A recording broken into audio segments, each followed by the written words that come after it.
Bom dia, boa tarde, boa noite, amigo torcedor e sócio do Clube de Regatas Vasco da Gama e Vasco da Gama SAF. Olha eu aqui novamente falando de política.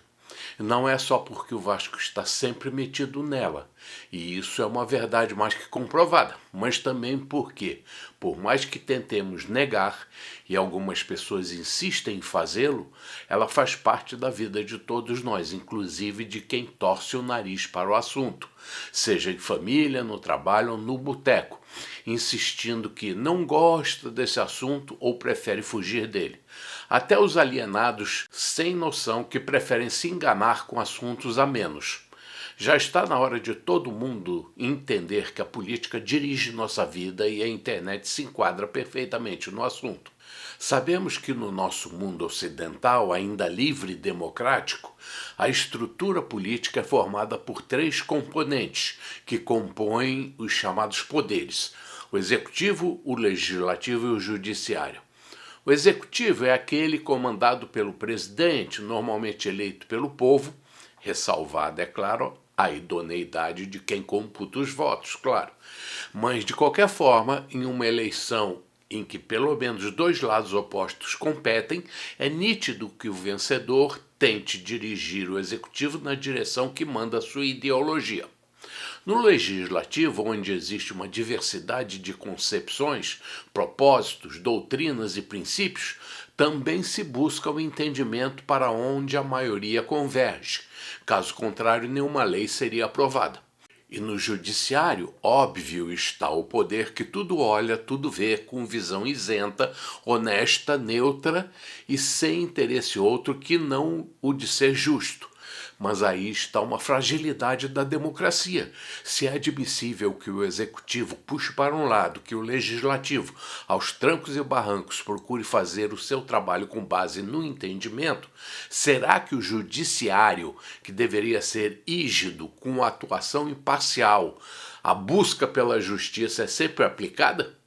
Bom, tocando o barco, ou a nau para não fugir do nosso interesse, e para não sermos julgados com a imparcialidade de quem manda no país, vamos incluir em nossa equação mais dois elementos. Um que já, sem muito alarde, se imiscuiu na operação há algum tempo, e outro mais atual, que defende a liberdade de expressão como princípio inegociável e luta contra o regime que prefere censurá-la.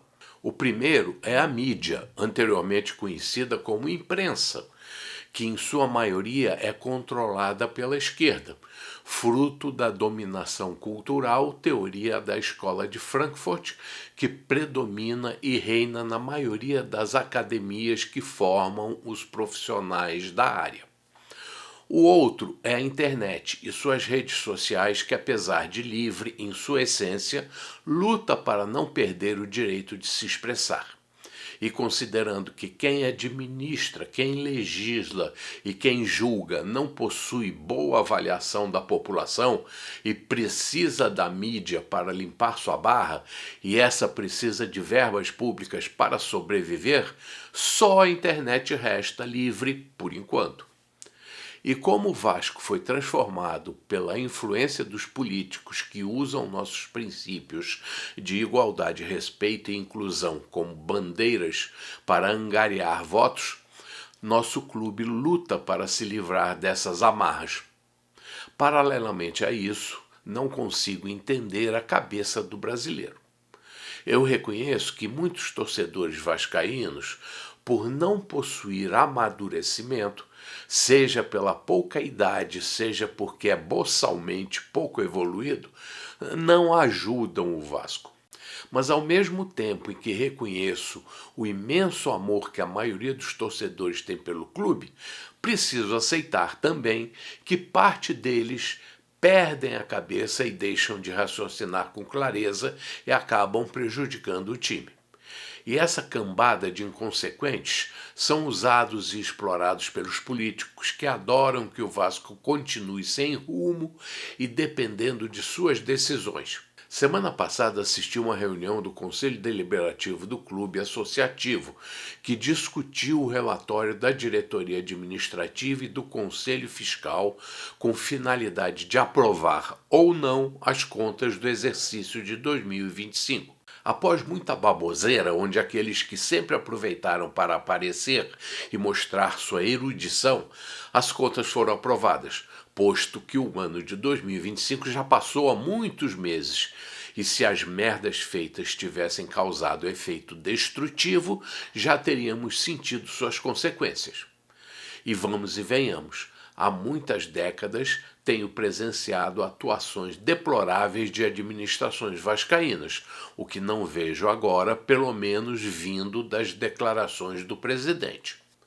E pelo amor que muitos bons vascaínos têm e pelo bom Deus, sempre de olho na cruz que preservamos, o que enxergo agora é uma nau ainda navegando, mesmo fazendo pouco de água aqui e ali. Aos 76 anos de idade, após passar por tanta coisa na vida, desde a infância, onde era irresponsável, passando pela adolescência, quando achava ser o dono do mundo, que sabia de tudo e que me revoltava contra os mais velhos, que eu achava que não sabiam de nada, até amadurecer como um adulto consciente, depois um profissional de meia idade, com estabilidade financeira, e agora, como um aposentado, consciente e ciente das deficiências e competências que possuo, consigo opinar com clareza sobre o Vasco.